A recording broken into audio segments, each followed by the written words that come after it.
Hi, I'm Deb Wenger. Joining me today is Dr. Samir Husni, who is a faculty member here at the University of Mississippi, but also better known to his fans as Mr. Magazine. Thanks for joining me today, Dr. Husni. Thanks. Tell me a little bit about your passion for magazines. I know it's been a part of your life for many, many years. You know, it started as a hobby before it turned into my education and my profession. I was probably 9, 10 years old when I bought my very first copy of Superman in Arabic when it first came to Lebanon, my home country, and fell in love with the art of storytelling. Fell in love with holding something in my hands that I don't have to depend on my father or my grandfather to tell me a story, but rather I can read it at my own pace, in my own tone of voice. I can flip the pages, and somehow as if that ink have transferred into my blood. And since that day, my heart started pumping ink instead of pumping blood.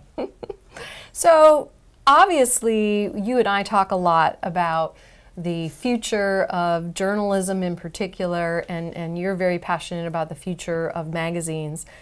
We live in a digital world right now, and obviously digital technology has had an impact on all forms of communication. Talk a little bit about how you see digital technology affecting magazines. Well, we definitely live in a digital age. There's no escape from that. And as I wrote recently in my Mr. Magazine manifesto for 2015, that there's no media company today that can exist without being platform agnostic. However, our audience is not necessarily platform agnostic. Our audience still, some of them want printed magazines, some of them want it just online, some want newspaper, printed newspaper. So we have to be careful before we make a decision on what we are going to do to identify our audience. That's why, I mean, you and I and another colleague have written the book about audience first. This is going to be very important in how we apply the usage of technology to print. Because one, I mean, the technological advances that we have now, it makes it possible to print the magazine just few hours before the magazine is available for the general public on the newsstands or put by mail. So those deadlines that used to be like 2 or 3 weeks ahead of time, now we can, Time magazine can change their cover on Tuesday night before they print on Wednesday and have the magazine on the stands the next day. So technology have helped a lot in terms of the speed of printing. The cost of printing, because of technology, it's become so cheap, so anybody and their neighbor can now launch a new magazine. I mean, the cost of entry into our business have become so little. And that's one reason we are seeing more magazines being published now more than ever before. So, and in fact, we make the point in the textbook about exactly what you're talking about is, despite the doom and gloom that you hear about print, that the magazine industry is very robust now and has been for many, many years. In the text, we talk about a number of characteristics of successful magazines. And I'd sort of like to walk through them with you one by one and get your take on whether you believe these are in fact legitimate characteristics, or if there's anything you would add or take away from this list.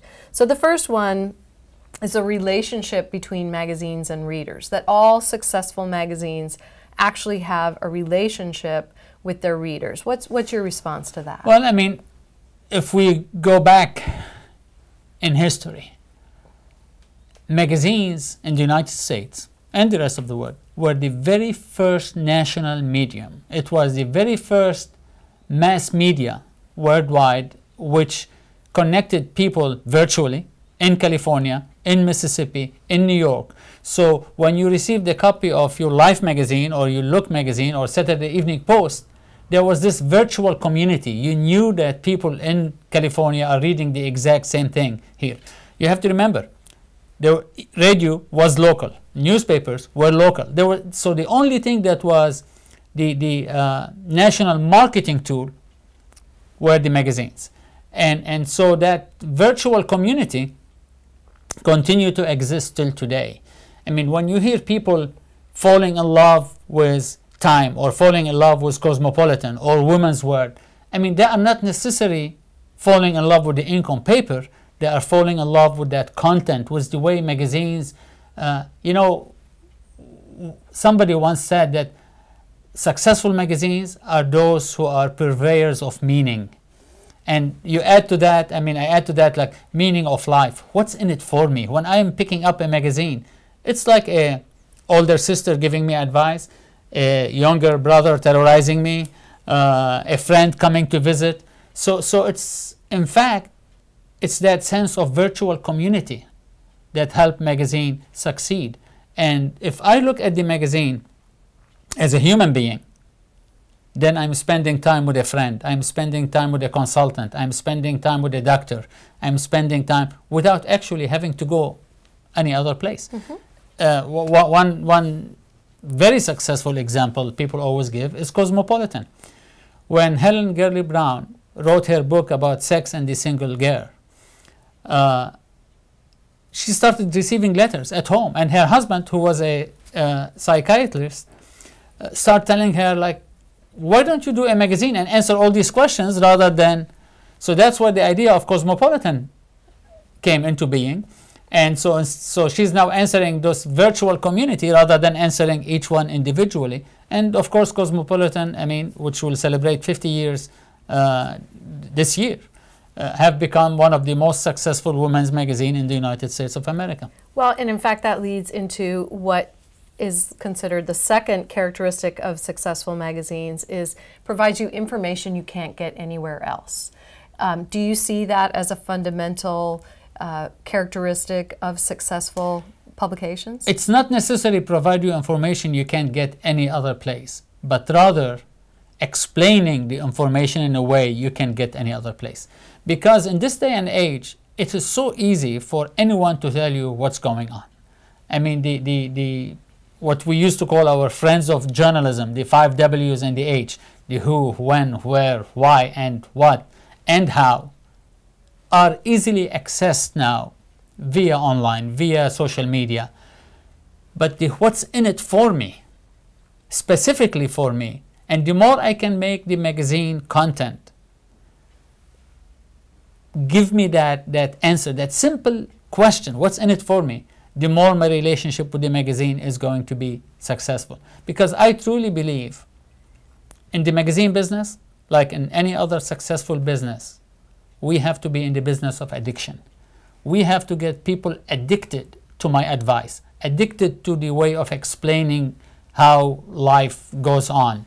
How can you lose weight in this way or that way? How can you get to know your husband or wife better? How can you meet your boyfriend or girlfriend? What can you do? And the more we create this habitual repetition of the information and the explanation of the information, the more we are creating this relationship. So when the magazine comes to your mailbox and you open your mailbox, the minute you see the magazine there, you say, wow, she's back, she's here, rather than saying, oh my God, here she comes again. So I think you have already referenced this to some extent with the story about Cosmopolitan, but the other characteristic that is referenced is that magazines that are successful have adapted to social change. Certainly there was a societal shift about the time that Cosmo came out that said it was okay to talk about sex and have that a feature of every single magazine. What are some other examples, or do you agree that magazines that are successful have adapted to social changes?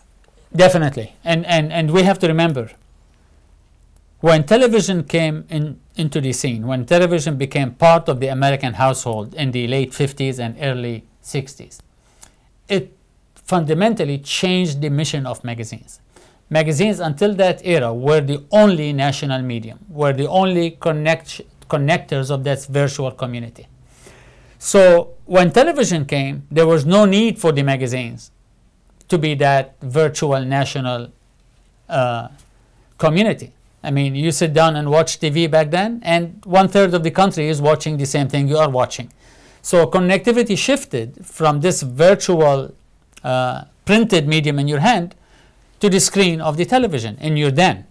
And so we saw the beginnings of a social movement and a change of the role of American magazines, starting with magazines like Rolling Stone, starting with magazines like Ms., starting with magazines like Playboy, starting with magazines like Cosmopolitan that we talked about, The Advocate, and all these magazines had a specialty, had a goal in mind that they want to relate to a specific community. So we started serving clusters of communities.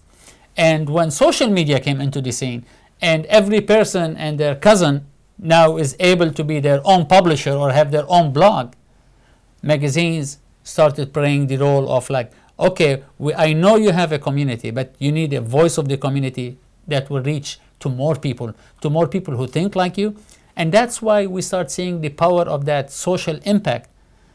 When we put the Boston bomber on the cover of Rolling Stone, I mean, all of a sudden, all hell broke loose. Everybody in the country was talking about it. When Time magazine put the cover of the mom nursing her like 4-year-old child, the whole country, I mean, so still magazines can impact culture, especially with the power of the printed cover that you have to remember. You don't go looking for it. You will see it as you walk at the grocery store, you will see it at the airports, you will see it's in your face.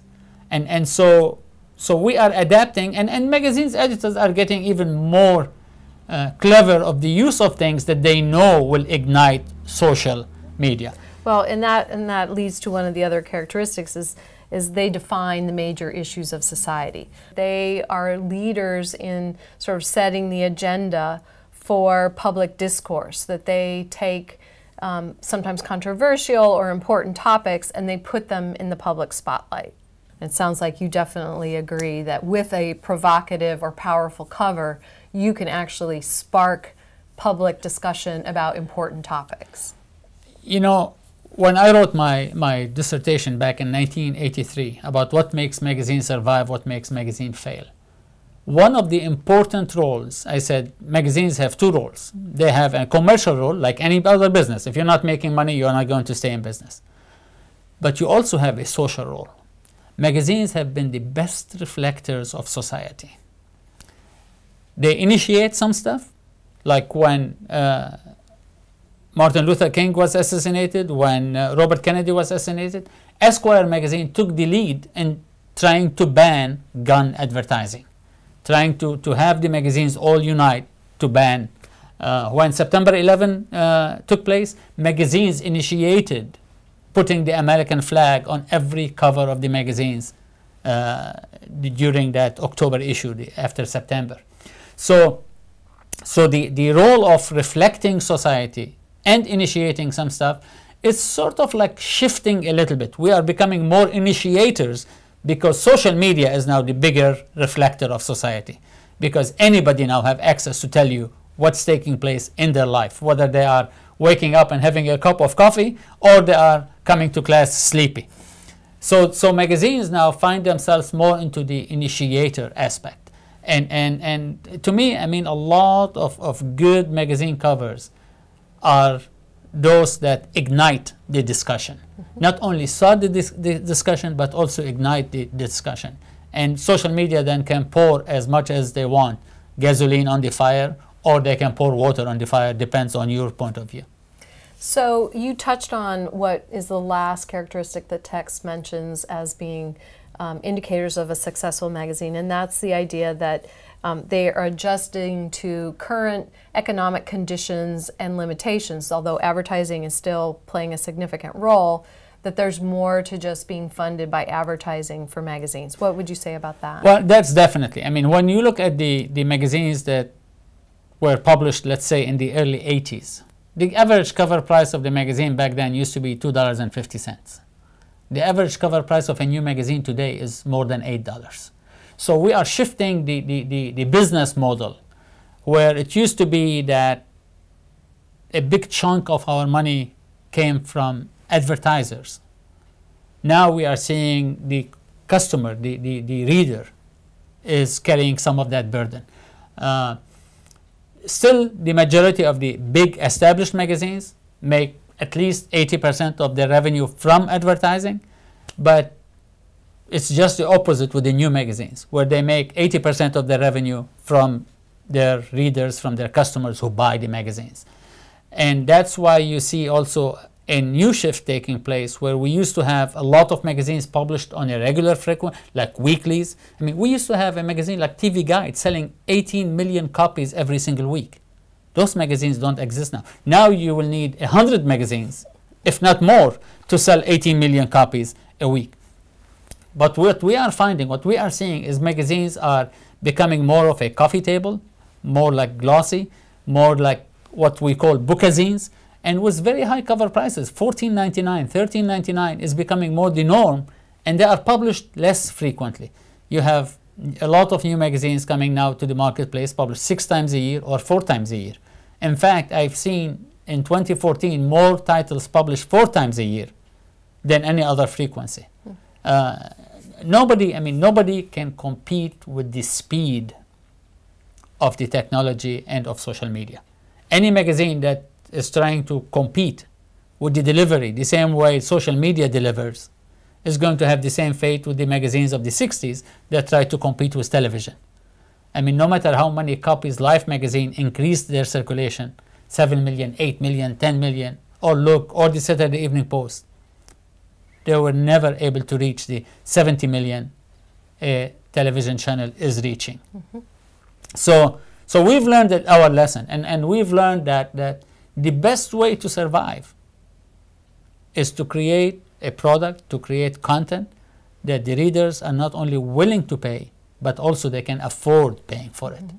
That remains the #1 cornerstone for survival. Well, thank you so much for coming in today and making this information come alive for the students. Before I let you go, 1 or 2 words to the students who are watching this about why they should be passionate about magazines as you are. Well, it's for one simple reason. Magazines, like the rest of journalism, I mean, I tell students all the time, there's 3 F's of journalism that, or marketing, or whatever area that has to do with communications, you have always to pay attention to. The 3 F's are, as long as they are not on your grades: fun, fame, and fortune. So go be good. If you don't like it, if you don't enjoy doing what you're doing in class today, change your major. Excellent. Thank you so much. You bet.